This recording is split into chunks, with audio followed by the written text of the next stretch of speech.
Dr. Bhaskar Rao, learned delegates from abroad, dear brother and sisters. The topic given to me is evolutionary genetics, it is, and spirituality. This is a very amusing topic. Whenever we speak about spirituality, we have to touch upon philosophy also, because they are inseparable. The Indian philosophy is consisting of Advaita and the Siddhanta. Bhagavad Gita is a guidebook for Advaita and Siddhanta Tirumandiram. So I have taken a few lines from Bhagavad Gita and a few lyrics from Tirumandiram to corroborate with my findings. So what is spirituality? It was discussed yesterday itself. Recognition of a feeling that there is something greater than ourselves. Recognition that we are all part of the divine force. There is only one divine force. We are all part of it. And third, most important, is loving all organisms that have originated from a common ancestor. So we got a common ancestor. We are all brothers and sisters, and we should love each other. That is the main point in spirituality. That Bhagavad Gita clearly states that plants, animals, and people are the manifestation of the same universal force. The spiritual force living in us do not die. It never dies. It only changes the body. The body is temporary. Our body is, physical body is temporary and is an illusion. This declaration made 5,000 years back. Nowhere in the world people were so advanced to have such a declaration. Then Charles Darwin, he concluded Bhagavad Gita's versions. All living organisms have a common ancestor. This is what told in Bhagavad Gita 5,000 years back. Unicellular to multicellular, invertebrates to vertebrates. So, dinosaurs, snakes, pigs, apes, and man are all related. There is so much difference between me and any other person in the audience. But by DNA, yesterday itself somebody told there is 0.1%, 99.9% we have identical DNA. Only 0.1%. That makes so much of difference in color, intelligence, appearance, everything. But between ape and man, it is 98.6% homology. Between a pig and man, it is 98%. So only 2% makes so much of difference between a pig and man. And snakes, 80%. Snakes also related to us. The homology of the DNA is 80%. Moreover, evolution is a continuous process. It will not stop with human beings. It will go on. So, definition for living organisms, it should possess DNA or RNA or both. It is an incomplete definition. There are many other points also, but this is the basic principle. There are some organisms without DNA and RNA, proteinaceous organisms are also identified. Then, the Indian philosophy states the universe is a macrocosm and living organisms are microcosms. So, macrocosm means it is a big subject and microcosm is a miniature of the macro universe. So, whatever elements present in the universe are all present in living organisms also.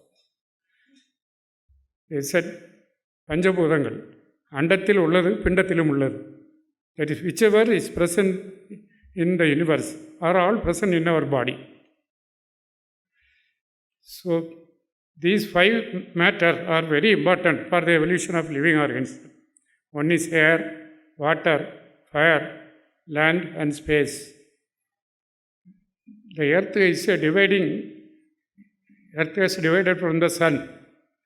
Actually, it is a part of the sun, solar system. But the sun is different from the earth. Totally different. How is it possible? So after the earth has been formed, evolution of inanimate objects has taken place. Sun has only four or five elements like hydrogen, helium, beryllium, carbon and sulfur. But Earth has 118 elements listed in the periodic table. So Earth age is 4.5 billion years, that is 450 crores of years. So 450 crores of years, when the periodic table was written at that period, there will be only one element, hydrogen. Hydrogen is the mother of all elements, and the other elements have evolved from hydrogen. So we should not think that only living organisms evolve. Inanimate and the elements also evolve. In another 1 billion years, there may be 200 elements in the periodic table. Who knows? So this is the nucleic acids. Nucleic acids also known as polynucleotide. So it is a structure of a polynucleotide. I will separate only one nucleotide. So see that what are the things present? Oxygen, phosphorus, carbon, hydrogen and nitrogen. Only 5 elements. So Panchabhutangal, what we say, 5 great forces, they are represented in the DNA. So where is nitrogen? It is 80% of air. So air can be considered as nitrogen. Then hydrogen, it is the major constituent of water. Chemists call it water gas. So hydrogen represents water. Oxygen, it is the most inflammable gas so far found. So it represents fire. Carbon, the most abundant, phosphorus is the abundant mineral on earth. So its representation of earth is also done in DNA. Then carbon, it is the most abundant raw material in space. Yesterday, scientists were discussing about dust in the space. That is the carbon dust. Previously, before 1980, it was thought the space was vacuum. But afterwards, it was considered as having plasma, filled with plasma. You know plasma, it is the fourth stage of elements, like solids, liquids, gas and plasma. Now, we have got millions of stars. They are actually nuclear fusion reactors. Hydrogen is the most abundant element in these stars. Hydrogen gives rise to 2 atoms of hydrogen fused to produce helium. 2 helium atoms and 1 hydrogen atom produces beryllium. And the beryllium and 1 helium again combines to produce carbon. So carbon to sulfur, sulfur to other minerals. So all the 118 minerals evolved from hydrogen. So we can call hydrogen as the mother atom or Shakti. So all the living organisms, they differ in external appearance. The driving force, the DNA, is universally identical. Many people yesterday gave discussion on the driving force in us. The driving force in us is the DNA, nothing else. It is universally identical. All major organisms can be considered as a bundle of DNA. We are all from single cell to multicellular organism. Multicellular means some of them are specialized cells, the brain cells, blood cells, and so on. Other cells are non-specialized, stem cells. So everything put together, our body is a mass of cells. The cells contains DNA. Amoeba is a single cell organism. If you remove the nucleus by using a micropipette, amoeba will not move, it will stand still. So if you reintroduce the nucleus by the same pipette, amoeba will start moving. That shows the nucleus and the DNA inside is the living force. That is the driving force for all living organisms. Though we are multicellular, we are all evolved from amoeba only. So our body is a bundle of DNA. Tirumandram has clearly said this. மரத்தை மறைத்தது மாமதைய ஆணை, மரத்தில் மறைந்தது மாமதைய ஆணை, பரத்தை மறைந்தது பார்முதல் பூதம், பரத்தில் மறைந்தது பார்முதல் பூதம். For the convenience of people not knowing Tamil, this is translation. A carpenter and his son visited a museum. The son, on seeing an elephant doll, the son exclaimed, "What a big elephant! Nice elephant." But his father, carpenter, he saw only the wood. He saw there is no crack in the rosewood or teak wood. It's a good wood. So the same idol, the son saw it as elephant. The father saw it as wood. So the wood was hidden in the eyes of the child. The child did not see the wood. Only the father saw the wood because he was an expert carpenter. So similarly, the universal force, there are many worldly structures, human beings, snakes, pigs, dogs, everything. But ultimately, they are a bundle of DNA. So the worldly structures disappeared. If you see a dog or a monkey as a bundle of DNA, its external appearance will disappear. The internal structure is only DNA, which is also present in us. So universality of the DNA is confirmed. So the Raymond Falk here will say it is a necklace, ring, stud, and so on. There are gold assessors in every bank who come for seeking gold loan. That assessor will see it as 22 carat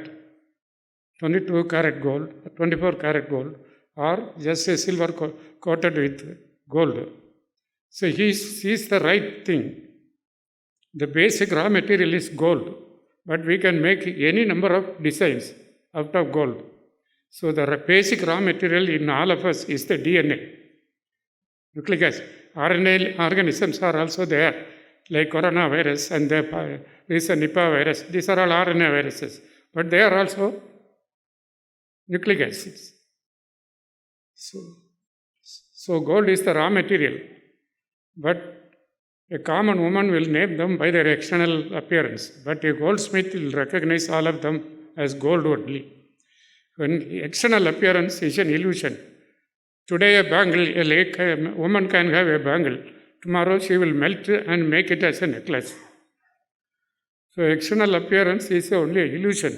It is not permanent. Tomorrow it will change.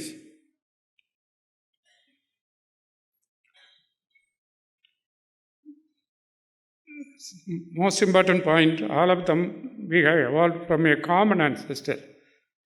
We differ in appearance because of mutations. We live in different environment. So according to the environment, there are mutations. So selection occurs. Here, Charles Darwin's theory, the fittest will survive according to the good mutations. So adaptation makes us appear different. People coming from abroad, their color is pink, but we are black. This is because of adaptation to hot sun. They are living in temperate climate, so their color is little pale. But all of us are human beings. So the DNA is same.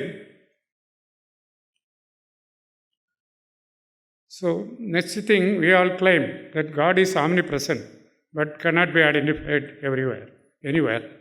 This is what said in Bhagavad Gita also. I am everywhere, but found nowhere. This is very difficult to understand.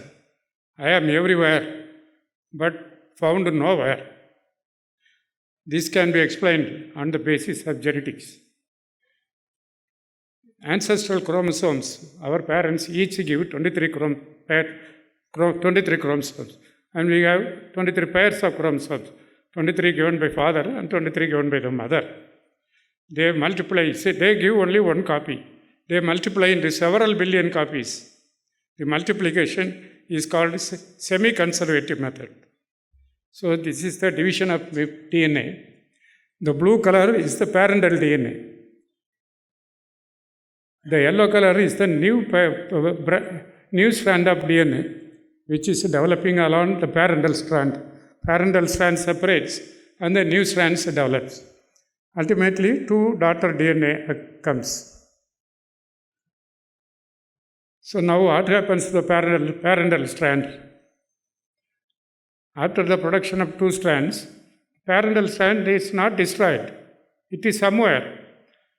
So we think our parents are dead. Most of us, like our parents or relatives are dead. They are not dead. Their chromosome is living in us. DNA is life. So their life is in us. That blue stripe is the parental chromosome. So it never gets destroyed. It is found somewhere. But nowhere can be identified any scientific method. That is what told in Bhagavad Gita. I am everywhere, but found nowhere. It is hiding in some of our cells. So chromosomes first opens into two strands. This process continues into several billion times, and the original parental strand is not destroyed.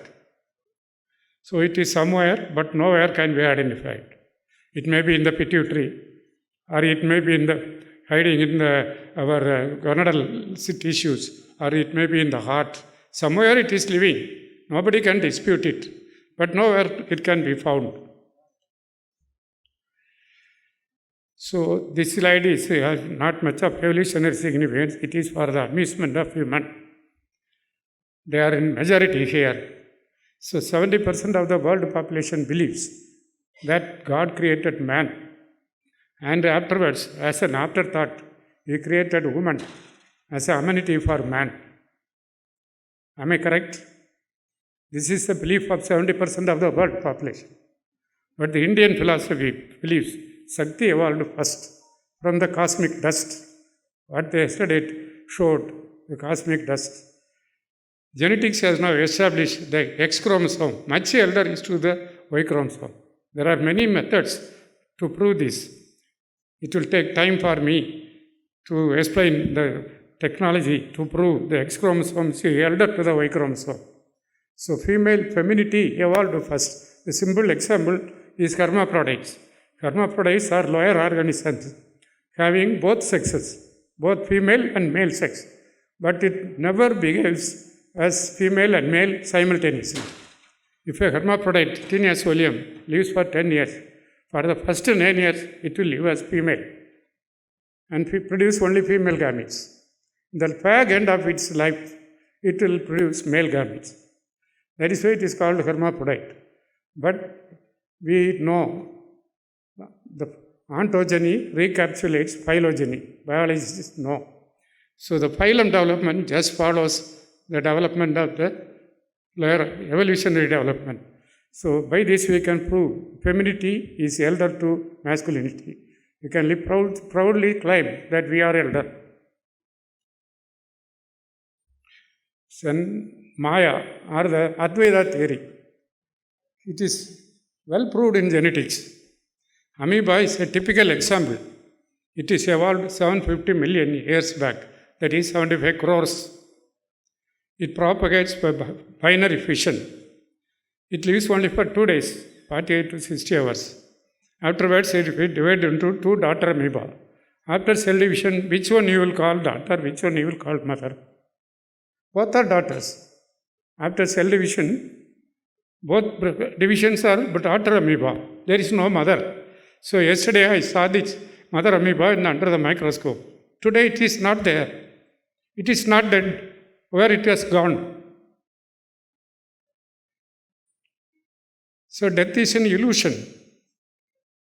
It divides into two and both are daughters. In next 2 days it will divide into 4.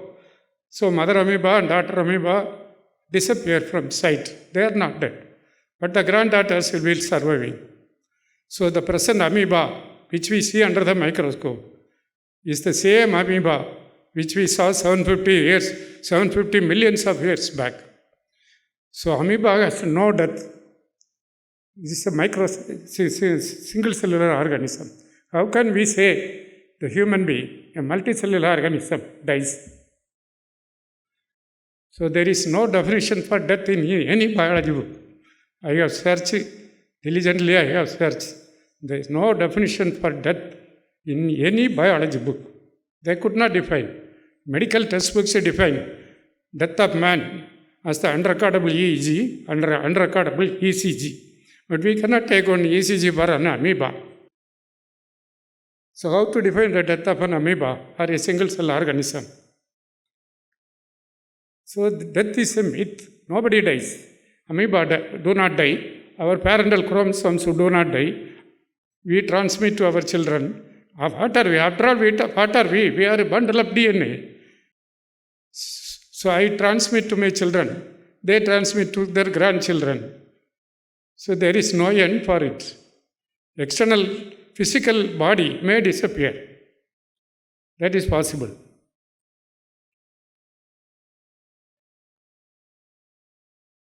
The present-day amoeba is only a true copy of the original amoeba, which have held 750 million. So when I die, only the Xerox copies of the DNA given by my parents die. The original copy is everywhere. You are having the copy of the same DNA. Some of us, all of us have black iris. Black iris is decided by one gene. The same gene in presence is present in hundreds of people sitting here. So we are all related. So that gene has not dead. When I die, the black iris gene will not die. It is already present in all of you and my children. So genes never die.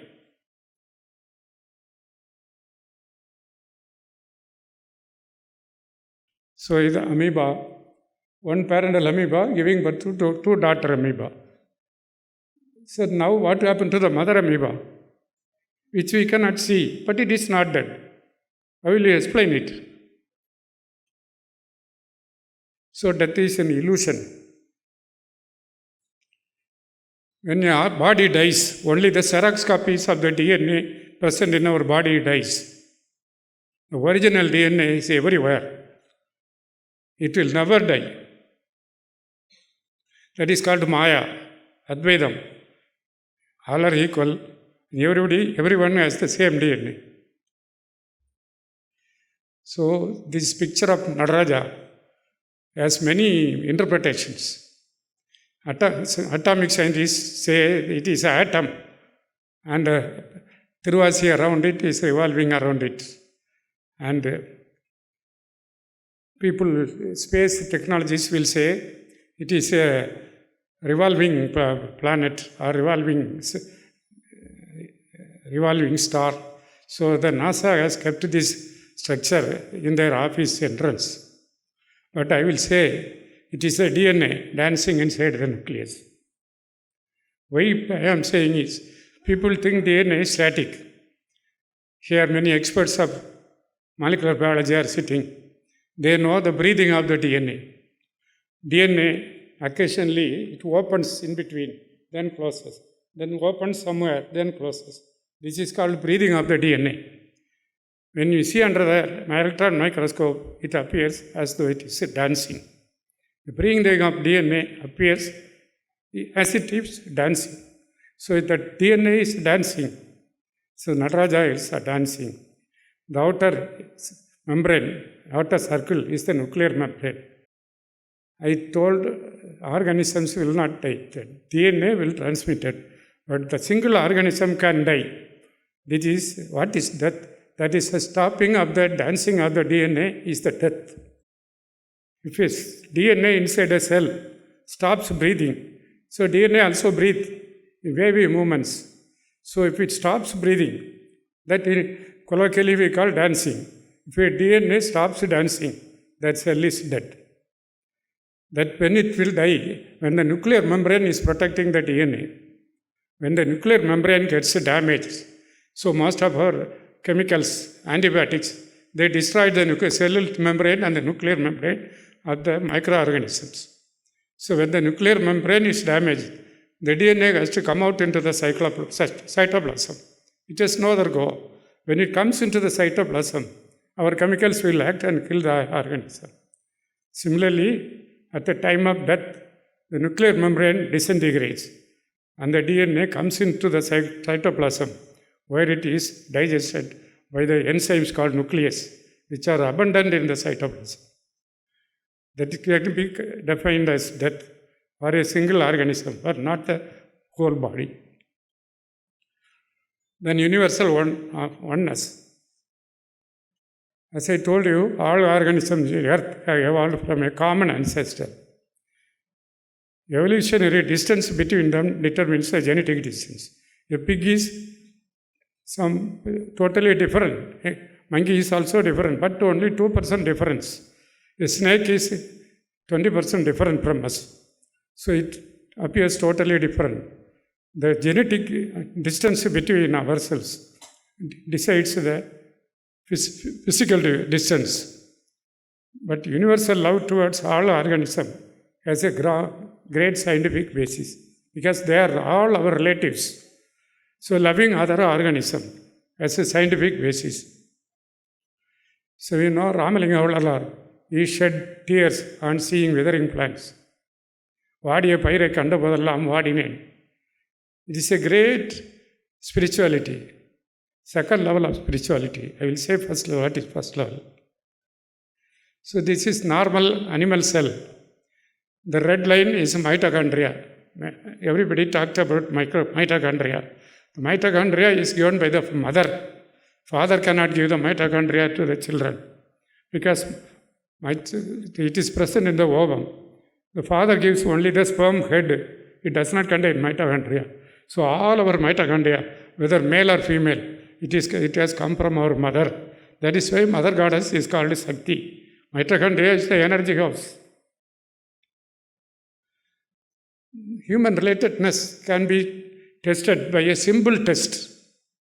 This DNA analyzer is available almost in any big lab. So mitochondria, it has 16,569 base pairs, nucleotides. So mitochondria mutation is known. Every 1,000 years, one nucleotide mutates. It is known as mitochondrial clock. So maximum difference of mutation identified in any two population in the world is 212 nucleotides. So multiply into 1,000, 2 lakhs. So it shows all the mitochondria in us has evolved from a common mother who lived 2 lakhs years ago. So genetic distance between me and any of you in the audience can be easily tested by doing the mitochondrial analysis using a DNA analyzer. If there is one nucleotide is different from one person here and myself, then that means 1,000 years back we had a common grandmother. If 2,000 years. So human relatedness can be easily tested by this technique. So we are all the children of the same grandmother who lived 2 lakhs years back, probably in Africa. So the theory of Arya Dravida is totally false. We are all come from Africa only. So essence, what is the essence of my speech today? Amoeba is our grandparent. Plants are our cousins. Animals are our nephews. And all human beings are brothers and sisters. Thank you. Only now, after studying the mitochondria, we know this fact. But Swami Vivekananda, in 1893, in the Chicago World Congress on Religions, he declared, everybody address the audience as ladies and gentlemen. He addressed the audience as brothers and sisters.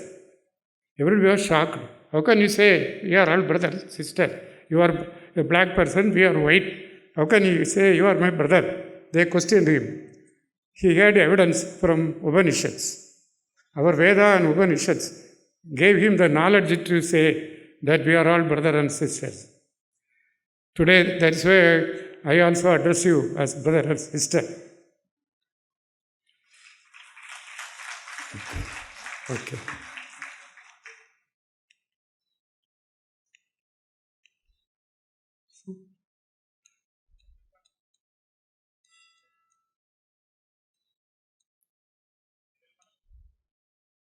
Then there are 3 levels of spirituality.